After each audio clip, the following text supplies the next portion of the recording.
Pemirsa, kita beralih ke berita selanjutnya. Antrian panjang masih terjadi di kantor BPJS Kesehatan Depok. Warga terus berdatangan untuk mengurus kepesertaan BPJS yang bermasalah dan tidak dapat digunakan.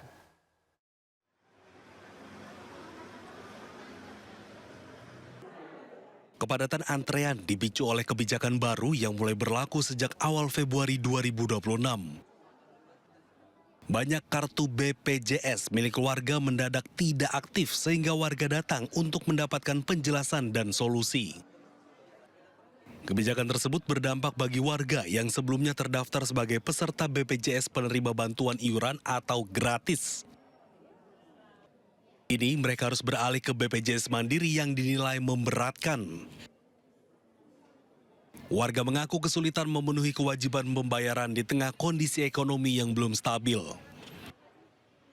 Kemarin pas berobat nggak bisa digunain, mati. Terus gimana, Bu? Akhirnya tadi udah bisa? Nggak bisa. Ke bayar mandiri. Saya ini penyakit diabetes. Warga berharap pemerintah dapat memberikan solusi agar masyarakat kurang mampu tetap mendapatkan akses layanan kesehatan yang layak. Dari Depok, Jawa Barat, Iyung Rizky, iNews melaporkan.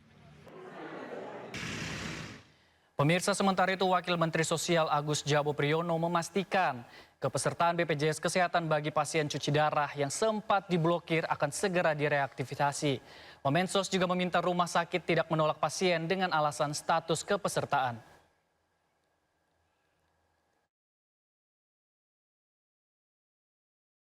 Wakil Menteri Sosial Agus Jabo Priyono menegaskan layanan kesehatan bagi pasien cuci darah tidak boleh terhambat terlebih bagi warga yang terdampak bencana. Wamensos memastikan kepesertaan BPJS Kesehatan bagi pasien cuci darah yang sempat diblokir akan segera direaktivasi dan meminta rumah sakit tidak menolak pasien dengan alasan status kepesertaan. Saat ini Kemensos tengah berkoordinasi dengan Kementerian Kesehatan dan BPJS Kesehatan untuk mempercepat proses aktivasi kembali. Jadi kita mau khusus, ya ini saya sampaikan, khusus untuk pasien cuci darah, ya kita akan segera reaktivasi kembali. Kita sedang berkoordinasi dengan Kemenkes, kita sedang berkoordinasi dengan BPJS. Jadi saya minta pihak rumah sakit tidak boleh menolak pasien cuci darah, karena nanti ya yang kemarin diblokir itu akan segera direaktivasi kembali. Ya, jadi saya sampaikan begitu. Estimasi waktunya Pak kapan? Secepatnya. Jadi kalau mereka sudah masuk, ya kan segera akan kita reaktivasi. Dan kita sudah minta kepada BPJS khusus pasien-pasien cuci darah dikasih tanda supaya secepatnya secara nasional bisa kita reaktivasi semua. Wamensos menyebut pihaknya telah meminta BPJS Kesehatan memberikan penanda khusus bagi pasien cuci darah agar proses reaktivasi dapat dilakukan secara cepat dan serentak di seluruh daerah. Agus Jabo juga meminta seluruh rumah sakit agar tetap memberikan layanan kepada pasien cuci darah meskipun kepesertaan BPJS Kesehatan mereka sempat diblokir. Ia menjelaskan bagi pasien yang sudah datang dan membutuhkan layanan cuci darah, proses reaktivasi BPJS akan dilakukan secepat mungkin agar pelayanan medis tidak tertunda. Dari Bandung, Jawa Barat, Yuwono Wahyu, iNews melaporkan. Pemirsa, hari ini Presiden Prabowo Subianto menerima kunjungan kenegaraan Perdana Menteri Australia Anthony Albanese. Perdana Menteri Australia tiba di Istana Negara sekitar jam 9 pagi. Presiden Prabowo menyambut langsung kedatangan Perdana Menteri Albanese. Pertemuan keduanya untuk perkuat kerjasama antara dua negara. Kedatangan Albanese ke Indonesia bukan pertama kalinya. Perdana Menteri Australia ini pernah mengunjungi Indonesia pada 14 hingga 16 Mei 2025 yang lalu.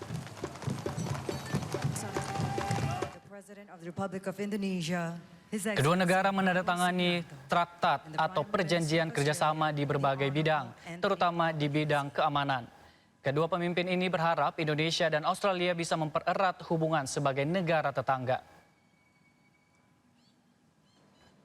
Hari ini saya dan Perdana Menteri Albanese menegaskan kembali hubungan erat dan komitmen bersama untuk terus memperkuat kemitraan Indonesia-Australia.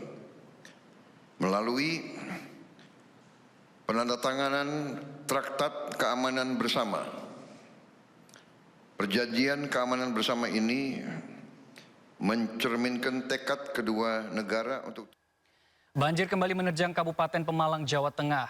Ratusan warga terendam air, aktivitas warga pun terganggu.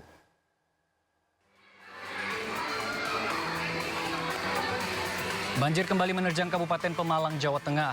Ratusan rumah warga terendam air, aktivitas warga pun terganggu. Permukiman warga di Desa Mojo, Kecamatan Ulujami, Pemalang, ketinggian air 30 cm hingga 1 meter. Sebagian warga tetap memilih bertahan di rumah mereka masing-masing.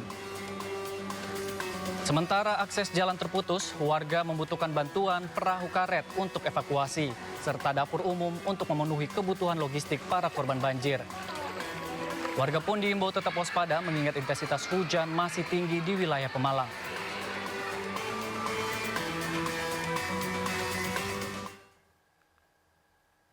Ratusan rumah di Desa Dawuan, Kabupaten Cirebon, Jawa Barat terendam banjir Kamis malam.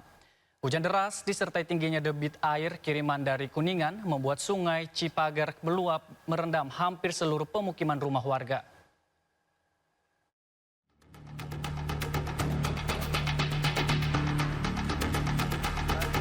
Air membanjiri jalan desa hingga rumah-rumah warga di Desa Dawuan, Kecamatan Tengah Tani, Kabupaten Cirebon, Jawa Barat. Ketinggian air mencapai 1 hingga 1,5 meter. Sejumlah warga pun terpaksa meninggalkan rumah mereka karena genangan air semakin tinggi. Banjir karena limpas dari Cipager itu udah tinggi, jadi pasti yang pinggiran kali pasti banjiran. Ini udah 3 kali kita. Tahun kemarin 1 tahun 2 kali.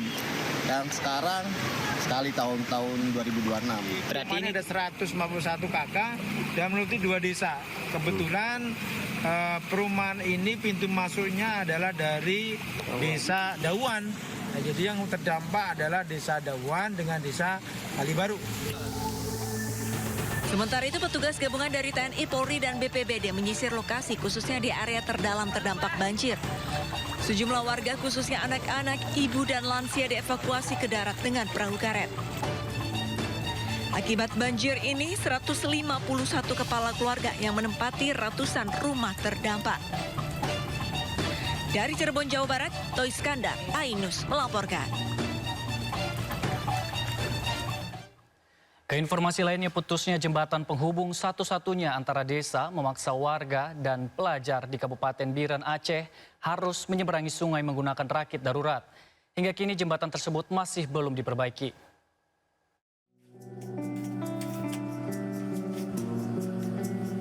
Pemandangan ini merupakan rutinitas sehari-hari warga Kecamatan Pesangan, Kabupaten Biren, Aceh.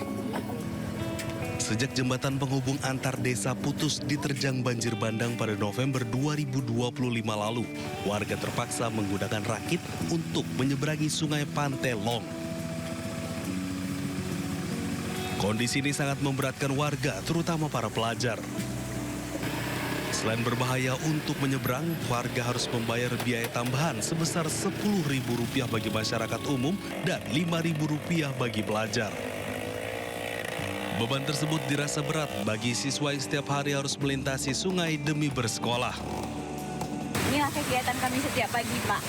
Pulang pergi, naik ketek. Kalau ketek jauh? Jauh. Lewat Awi Getah sana, mutar.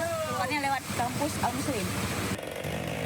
Warga desa Kubu dan Pantelong berharap pemerintah segera mengambil langkah cepat untuk membangun jembatan penghubung yang menjadi akses utama mereka.